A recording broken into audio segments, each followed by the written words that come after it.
дар дораи рақобатҳои даври охири чемпионати Тоҷикистон оид ба футбол миёни тимҳои Лигаи Олии кишвар, дастаи Истиқлол ки чанд давр қабл қаҳрамонии навбатиашро ба қайд гирифт, бо тими Хуҷанди шаҳри Хуҷанд вохӯрӣ анҷом дод. Рақобати тимҳо дар майдони марказии шаҳри Душанбе доир гашта бо пирӯзии пойтахтиҳо ҷамъбаст гардид. Қисми аввал ба ҷуз корти сурх гирифтани бозигари тими Хуҷанд Сергей Гаранжа дигар ҳеҷ нуқтаи муҳимеро надошт. дар оғози қисми дуюм истиқлолиҳо аз кам будани ҳариф ба хубӣ истифода намуда ду маротиба дарвозаи онҳоро рахна карданд.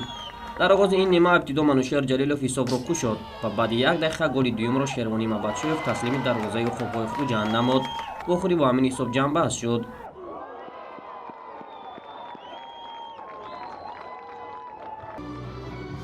баъди анҷоми бозии мазкур тими Истиқлол медалҳои тилло ва ҷоми қаҳрамониро бар фарози сар бардошт.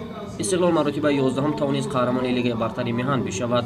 9 сол пай ҳам пойтахтиҳо ҳеҷ имконе ба дигар тимҳо намедиҳанд ва ҳамоно яккатозии худро идома дода истоданд.